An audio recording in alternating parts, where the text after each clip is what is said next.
these refrigerators are for storing dead bodies. I am nowhere near brave enough to take a look inside. I should see what Kirigiri has to say about that group photo.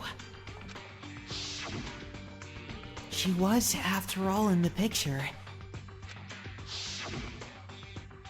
Hey, Kirigiri, if it won't get in the way of your investigation, there's something I'd like to ask. Yes? About that announcement Monokuma made earlier. If you're talking about that hint nonsense, I didn't go. You didn't? Why not? A hint from him at a time like this couldn't be anything but an attempt to throw us off track. Furthermore, I want to solve the mysteries myself, without any help from him. Yeah, I understand that. I kind of wanted to hear what she thought, but I guess that's not happening. From the way she's acting, I can't imagine she's trying to trick me. So that means the picture really is another one of the Puppet Master's traps set to mislead me. Yeah, that's gotta be it. If not, it just doesn't make any sense.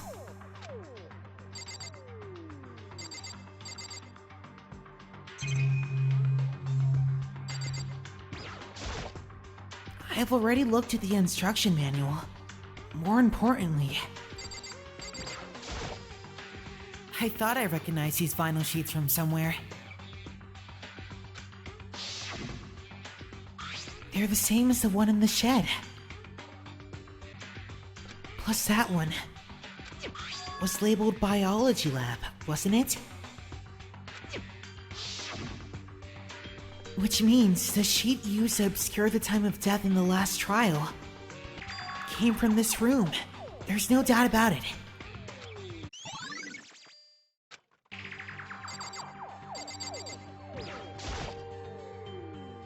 The lights on the left units are lit blue.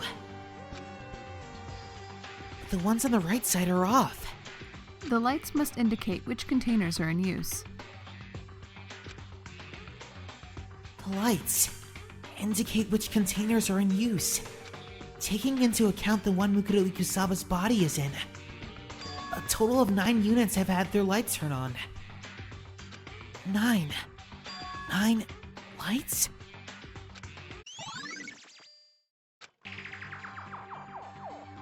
I'm all done, Naegi. Already? That was this is Kirigiri, why am I surprised? Taking one's time is easy. Completing a job quickly requires skill. I'll make my explanation quick, too. So, what'd you come up with? I performed a thorough investigation of the corpse's wounds and traces of blood left on the body. It's highly likely that the wounds to both the abdomen and the back of the head were incurred post-mortem. What? Because of the burns, it's hard to be positive, but I'm almost certain. So, basically, neither of them could have been the cause of death? Then her true cause of death, as a result of severe damage caused by an explosion, the identity of the deceased is unknown. The explosion occurred post-mortem. The deceased suffered a single knife wound to the abdomen, extending to the back of the body. There are signs of trauma visible on the back of the deceased's head, which appear to have been caused by a strike from a cylindrical object approximately the same diameter as an iron pipe. Additionally, there are numerous wounds visible in multiple locations on the deceased's body. However, these wounds were not incurred in the last few days, but at some earlier time. That only leaves the numerous wounds all over her body, but I thought those were supposed to be old. Nowhere does it say they're old wounds. What? The Monokuma file simply says these wounds were not incurred in the last few days. There's a difference? There's a big difference, specifically in what they each imply.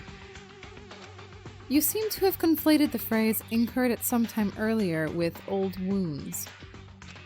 But by doing that, you've trapped yourself in a corner. The phrase old wounds implies they have nothing to do with the murder, doesn't it? And you're saying they do? But we were given the Monokuma file right after she was murdered, weren't we? So wounds incurred more than a few days prior to then couldn't possibly be the cause of death. And what if the murder itself didn't occur in the last few days? Huh? It's one possibility, is it not? One possibility? Detectives don't have superpowers. We can't just look at a crime and divine the truth right then and there. On the contrary, the best detectives consider numerous possibilities in the beginning, not ensnaring their thought process with common sense, prejudices, or preconceived notions. They then explore each and every one of those possibilities over the course of their investigation. I doubt there's much point in me teaching you how a detective thinks, but it would be wise to keep it in mind as long as you intend to continue solving mysteries. While we're at it, if there's anything you'd like to ask me about the body, you should do so now. Oh yeah, there was one thing. I was looking at Mukoto Ikusaba's profile earlier, and it had her height, weight, and such listed. Height 169 centimeters, weight 44 kilograms, bust 80 centimeters, waist 55 centimeters, hip 82 centimeters. Am I right? Holy shit, you remembered all of that? Those measurements match this body precisely. So, she really is. On top of that, there's also the Fenrir tattoo, so I'd say there's no room for doubt. This body is Mukoto Ikusaba's.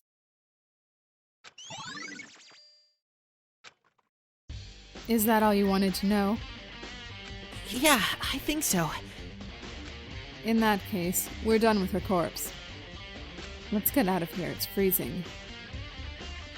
Hold on, shouldn't we put her body back? I'd feel kind of bad, just leaving her out like this. You'd feel bad? Have you forgotten? She's one of our enemies. She's a member of Super Duper High School Despair. But she was murdered, so that makes her a victim too. Have you heard the saying, you reap what you sow? I mean, yeah, you're right, but still. Don't tell me you feel sorry for her, Naegi. She was a psychotic bitch. Why would you feel sorry for her? However, wouldn't the fact that she had lent me her hand and didn't abandon me mean that she too was, in her own words, soft? And with that, we've completed our investigation of this room. From here, we go our separate ways again. Just 1 second. I still had one more thing. Something I had to ask her about. The notebook I found in that locker room. I had to find out.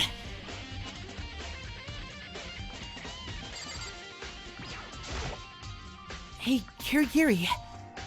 There's one last thing I'd really like to ask you about. And what would that be? Are you absolutely sure that you haven't made contact with your dad since coming here? What? What do you mean by that? You know that there's a locker room on the dorm's second floor, right? I do, yes. But the lockers there can only be opened with the owner's Electro ID, no? I used the emergency Electro ID. Ah, the one in the headmaster's room. And what did you find in those lockers? A notebook. And as far as I can tell, it could only belong to you. And what makes you think that? As I just said, only the locker's owner can get inside, no? And there's no way those lockers were assigned to us. After all, we only just recently gained access to that area. So I couldn't possibly have put anything in it. Anyway, why would I need to put a notebook in a locker? While, yes, you're right about that. The author of the notebook referred to the headmaster as my father. What? Then, it just maybe, those videos were the real thing too? Videos? Naegi, it seems everything's come together. albeit in the worst way possible. What do you mean? I'm going to the locker room now. I want to confirm what you told me with my own eyes. Then you should take the headmaster's Electro ID. That way... Not necessary. If I'm right, my Electro ID should open that locker. After all, it's undoubtedly my locker. Your locker? If you watch this, you'll understand. What's this? A DVD? 78th class. Emergency interviews? I found this in the hidden room after you left. I don't have time to explain my theory in detail, so watch that instead. When you do, I'm sure you'll realize what it means. For my notebook to have ended up in that locker without my knowledge. I'm not really sure I get it, but it sounds like there's some important information on this DVD. One more thing, Naegi. Would you mind if I rambled at you for a bit? What about? To start from the end. I was unable to sort things out. Rather, I found myself growing less and less certain of things, including my own feelings. She's talking about her dad, isn't she? That's one question I'll never be able to answer. Not now and not ever. All because of the puppet master. But there's one thing that has made itself clear to me. I can't let the puppet master go unpunished. I want nothing more than to defeat him, and now I have one more reason to do so. An intense flame had risen in Kirigiri's eyes. Her determination to triumph over the puppet master. It's odd that I would come to feel this way after learning of that man's death. Had he been alive and well, living a happy life, I'm sure I wouldn't have even given it a second thought. So why, then? Is it so hard for me to accept that that's not how it turned out? It's absurd. I don't understand it one bit. Her lips curved up into a smile, and she let out a small, sorrowful laugh. Well, that's enough chit-chat for now. There are still things left to be done. Yeah, there are. Never forget that there is only one truth, whether it be just or whether it be unjust, whether it be righteous or whether it be wicked. What do you mean? Even if the truth you find is wrought in despair, don't lose hope. Of course I won't. After all, my one redeeming quality is my optimism, right? That's right.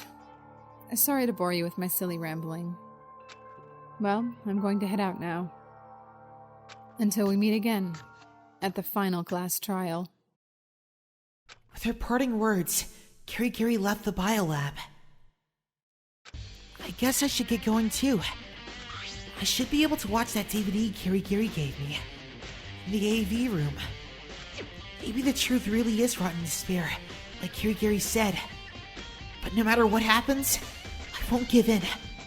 No matter how terrible the truth might be, there's not a chance in hell I'm letting it defeat me!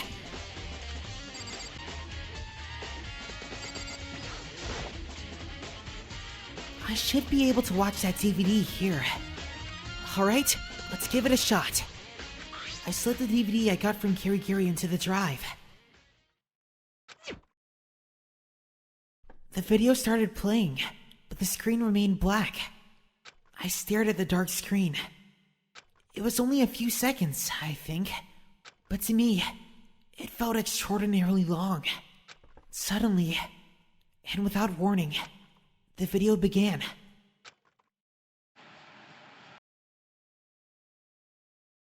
Maizono? I felt like I'd been struck in the back of the head. It had been so long since I'd seen Maizono's face. Alright, let's begin. I heard the voice of the man sitting in front of the camera. An adult man's voice. You'll have to forgive me. I'll be recording this interview.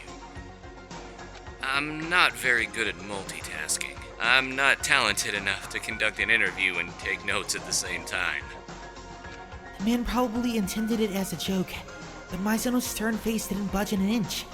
In a way, this recording is like a substitute for the written contract.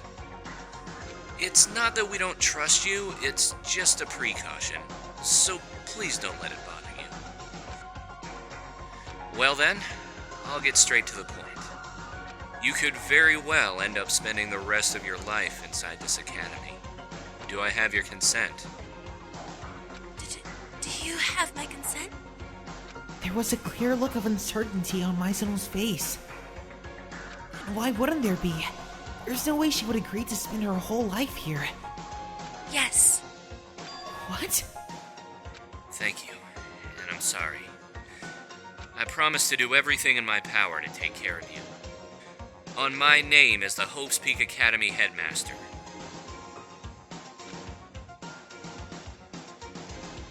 The video ended there.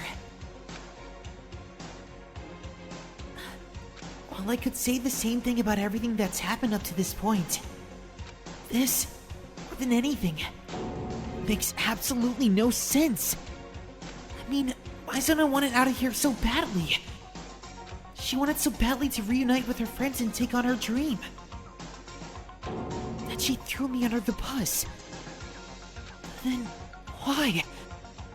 Why would she agree to spend her whole life here?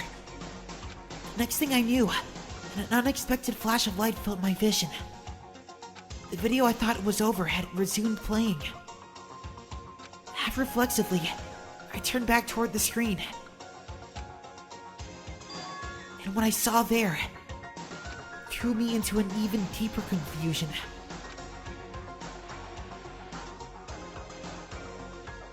What? It was me. I was, beyond a shadow of doubt, looking at myself. Before we begin, Naegi, you should know that I will be recording the contents of this interview. I understand. I was sitting face to face with the headmaster. He was talking to me, but then me watching it all take place. I had no memory of it happening. Never mind the interview, I had no memory of having ever even met the headmaster, and yet... Well then, I'll get straight to the point. Naegi, you may very well spend the rest of your life inside this academy. Do I have your consent?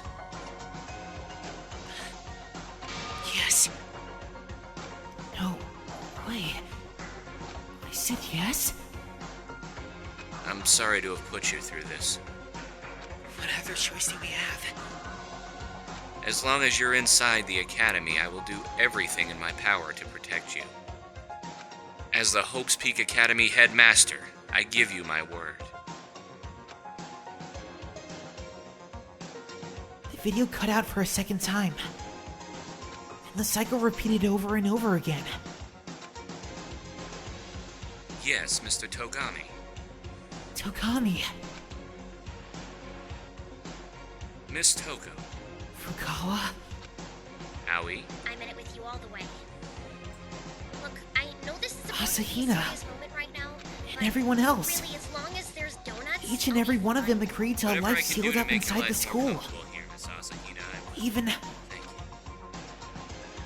you. Kyoko. Kirigiri. I There know was it's a recording strange of her for a interview, father to be too. locking his own daughter inside an She academy really for the did rest meet of her him. life. The I'm sorry, headmaster. But it has to Her be done. dad. I hope you understand. And she responded just as everyone course. else had when he asked Do you his question. consent? Yes. Thank you. She agreed to And I'm spend her truly whole sorry, life here. Just as Kirigiri's interview looked like it was about to end. The power to the monitor suddenly cut out. Huh? It wasn't just the monitor. The DVD player, too. Naturally, the video stopped playing. What the... Why did... Well. Ladies and gentlemen, we appear to be experiencing technical difficulties. Huh? Technical difficulties? Now of all times? Technical difficulties are never late, nor are they early. They occur precisely when they mean to. It's almost like magic. Accident my ass! That was sabotage! Although, it wouldn't make a difference either way. It would just be more of the same. The headmaster asking the same question, and everyone giving the same answer. Without realizing it, I let out a heavy sigh. And when I did, a certain conversation replayed itself in the back of my mind. Right after I woke up, I realized something didn't feel quite right inside me. Thinking back on it now, I had already lost my memories then. I have forgotten the reason I came to this academy, and my super-duper high school ability. But why? How could you just forget? Strange, isn't it? It's hard to believe so convenient a development could be mere coincidence.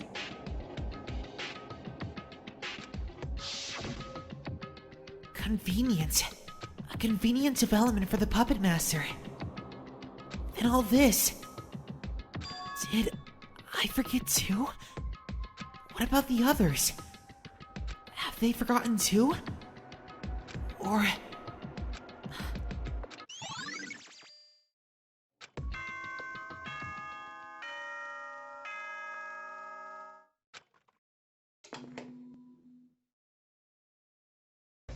For every beginning, there must come an end.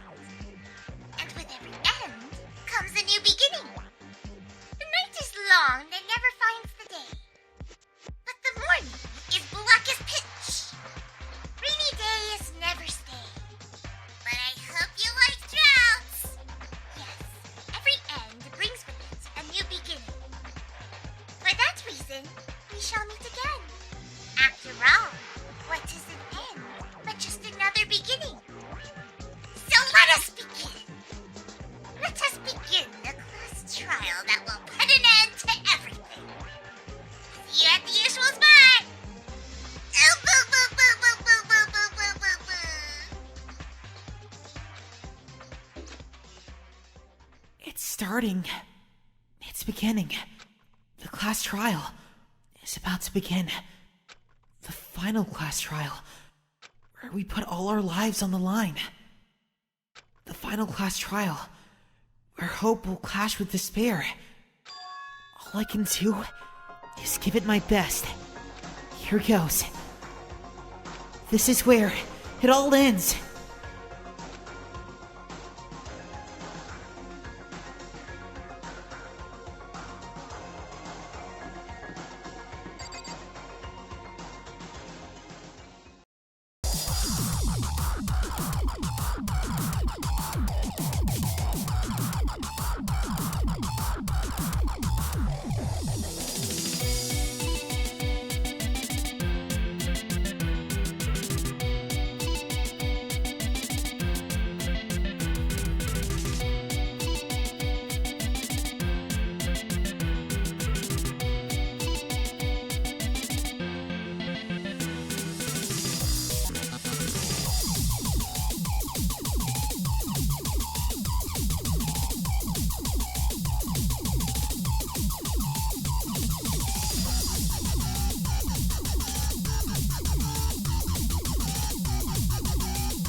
Let's go project!